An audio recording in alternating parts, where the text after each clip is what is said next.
You will never see Dillon Danis at a UFC fight ever again. After Dana White dropped the bombshell issuing Dillon Danis a shocking lifetime ban from the UFC combat sports world froze in disbelief. But the drama was only getting started. Danis fired back at Dana in the most disrespectful way possible, igniting a storm that no one saw coming. And if you thought that was wild, what happened next was pure chaos. When years of online trash talk, cultural friction, and deep personal grudges finally collided, the result was an eruption unlike anything fans had ever witnessed. On November 15, 2025, inside the legendary Madison Square Garden in New York City, the fuse finally burned out. UFC 322 was supposed to be a night of elite MMA headlined by Islam Makhachev defending his lightweight title against Jack Della Maddalena. Instead, it became ground zero for one of the most explosive, out-of-control brawls in UFC history. A violent clash outside the octagon that would end with a lifetime ban and send shockwaves across the entire MMA community. Imagine it, 19,000 fans packed into the garden, electricity buzzing as the prelims wrapped up. Bo Nickel had just scored a brutal knockout, and the arena was shifting into main card mode. The classic UFC anthem Baba O'Reilly by the Who roared through the speakers, hyping the crowd for a night of sanctioned combat. But instead of fists flying inside the cage, the real war broke out in the stands. According to journalist Ariel Helwani, who witnessed the chaos firsthand, the moment things went off the rails felt unreal, like watching a bomb detonate in slow motion. The beginning of the broadcast is the open. It's John Anik, Rogan, DC, and all of a sudden they're on the broadcast doing the open, and Rogan and DC are like backs turned to the cameras, and you're like, what is going on? And then very quickly, within seconds, like I'm starting to get texts from people, and within seconds, you're seeing every angle possible. Dillon Danis, one of MMA's most polarizing figures, a Brazilian jiu-jitsu specialist turned full-time online provocateur, showed up to UFC 322 not as a fighter, not as a cornerman, not even in an official capacity. He simply bought a ticket and walked in as a fan.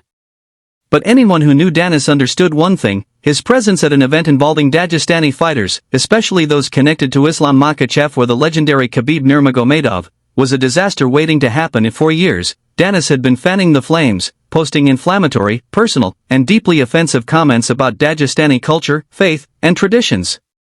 He targeted Islam Makhachev relentlessly, mocked his team, and repeatedly claimed that New York was his city, challenging anyone to confront him. These weren't your typical pre-fight insults.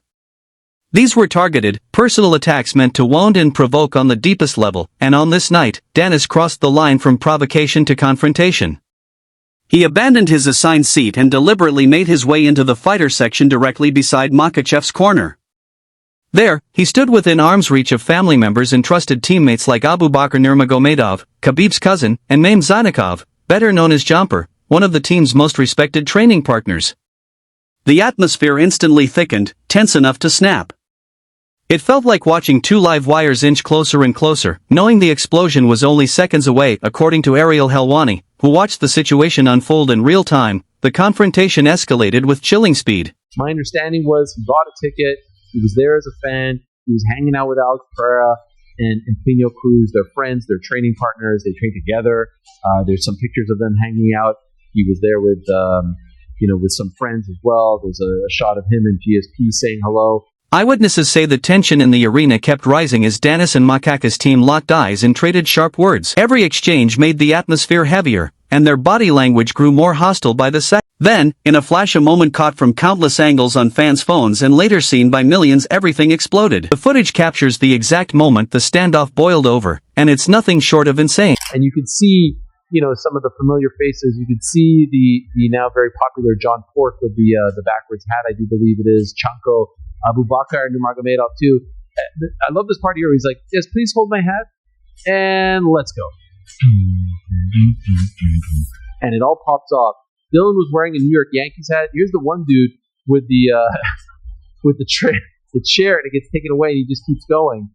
Dillon is wearing a Yankees hat. He's wearing very big red shoes. The fiery argument between Danis and Abubakar Nurmagomedov quickly turned into a physical clash as the two began shoving each other. That's when Zainikov suddenly jumped in, throwing the first punch, a blindside hit that caught Danis completely off guard. From that moment, everything unraveled. This wasn't a simple scuffle anymore. It erupted into a full-blown brawl. Even with Danis' world-class jiu-jitsu skills, he was instantly outnumbered as more members of the Dagestani camp rushed in. Punches came from every direction. Danis was pushed over barricades and sent tumbling into the crowd. Drinks were tossed, debris flew across the scene, and the mayhem spilled into the media row, where reporters desperately tried to film the chaos while dodging the violence themselves.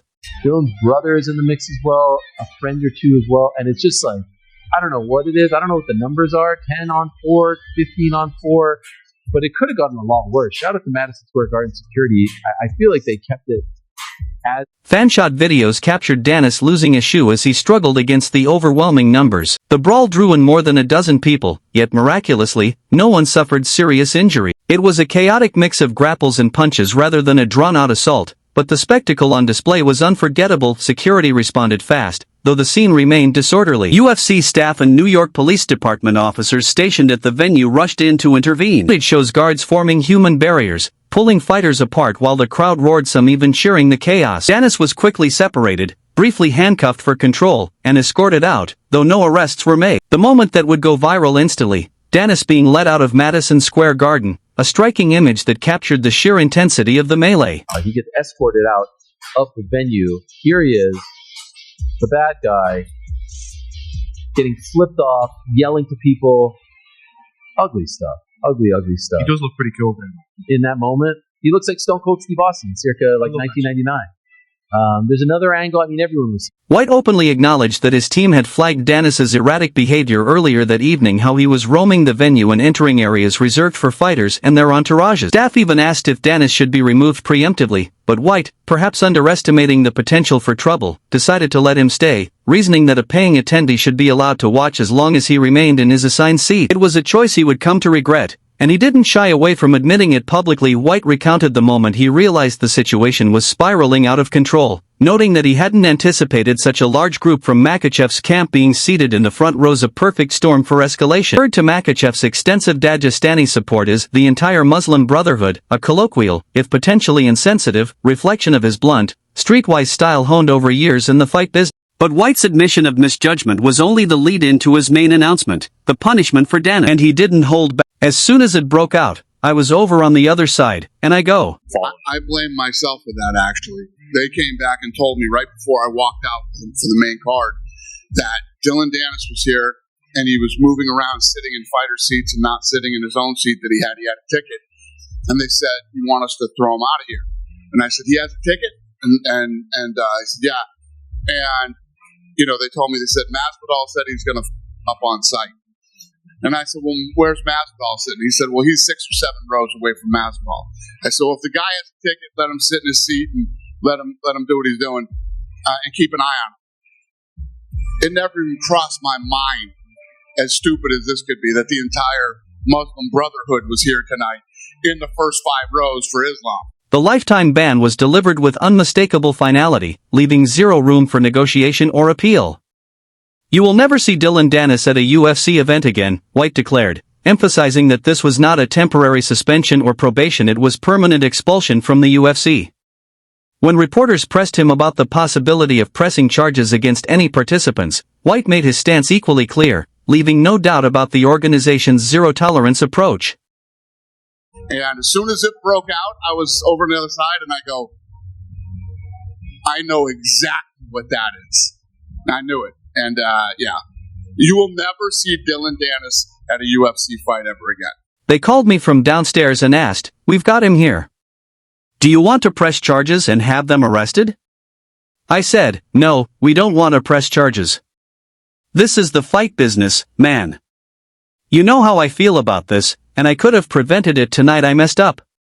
White stressed that the UFC is about controlled, sanctioned combat inside the octagon, not spontaneous brawls that could lead to injuries or legal trouble. To understand why this lifetime ban hits Danis so hard, it helps to look at who he really is and how he got here.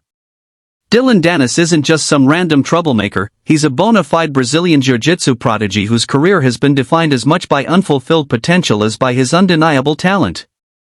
Born in 1993 in New Jersey, Danis discovered martial arts after a street fight as a teenager ignited his interest in Brazilian jiu-jitsu.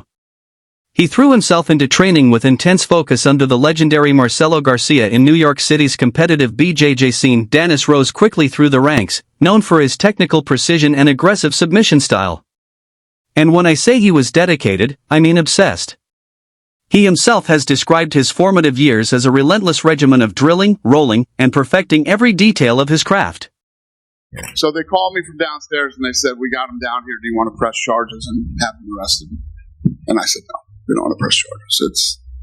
This is the fight business, man. You know how I feel about this. And I could have prevented this tonight, and